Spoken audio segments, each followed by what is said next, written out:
Hi everyone, Simon Götzen here from MTG PowerTools. I'm already logged into my card market account, so I'm ready to show you how to add articles with MTG PowerTools.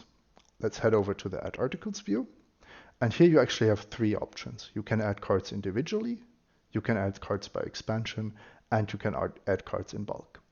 I'll start with the first one and walk you through all the different options. Let's say I have a Tarmogoyf from Future Sight that I want to list. By default, it's going to be a quantity of 1, near mid English. This is where the hotkeys come in. I can type the quantity I want, let's say 4, and then I can use the letter hotkeys to set the condition and the language. Between Q and U, I have the option to go through all the conditions, and between A and semicolon on an English keyboard, I have all the different languages. For example, if I want to sell 2 German excellent Tarmogoyfs, I press E, D, Enter, and the card appears.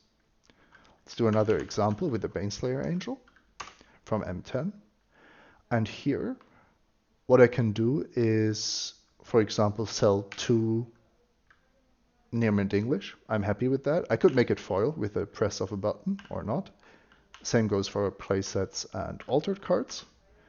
But let's leave it like this. However, the player I bought these Baneslayer Angels from also sold me 2 German versions. So what I do here, instead of pressing enter and typing Baneslayer again, I confirm the card with C and then change the language to German with a press of a button and press enter. As you can see, I now added 2 English Baneslayer Angels and 2 German Baneslayer Angels, only typing the card name once. We'll publish these cards to Card Market. 3 articles is correct. And they have been added to our account. The second way to add cards is by expansion. Let's pick Ikoria.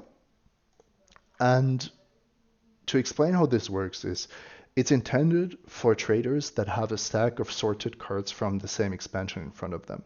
So our sorting is first by rarity in descending order and then by collector's card number in ascending order. So the first mythic it would be Brockos, and you could start listing the card. Here, when I press enter, the card gets added to the list and we immediately go to the next one. So if you have your cards in front of you sorted, you can quickly cycle through this, make the necessary adaptations and continue. If you don't have a card in your pile, you can just press B to skip the card, but also go back with V if you want to. So it's really flexible, all keyboard-based navigation.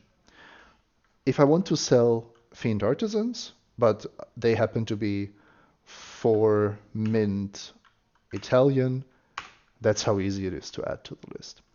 Of course, copying cards works just as well in this interface. Let's say I have 2 English generals and 2 German ones. I press 2, C, D, enter, and I have both versions listed on my account.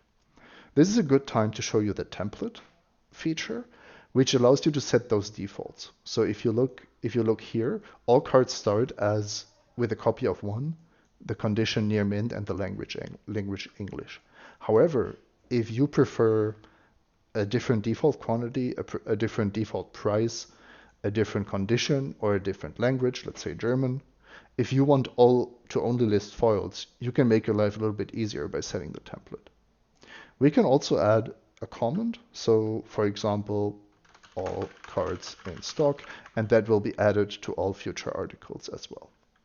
Let's go to Luca and let's sell 4, and the app has already made this a German Luca. If I press enter, we can also confirm that the comment has been added to this card. Let's publish those cards. And we have added cards by expansion through the second option. The final option is bulk adding cards. And this is something that you all know. If you want to sell a lot of commons or uncommons from, for example, the latest expansion, what you do is You type how many commons of each you want, how many uncommons of each you want, how many rares of each you want, and let's say no mythics this time. Let's check the template. We are listing those cards as German, but we could just as well switch it back to English. Of course, the quantity is not going to matter here. Set the template, add the cards, they all appear with the comment, and I publish all of them to Card Market with the click of a button. After a few seconds, all these cards are added. The list is empty, so we know everything was listed correctly. And that's the main workflow of listing cards on Card Market through MTG PowerTools.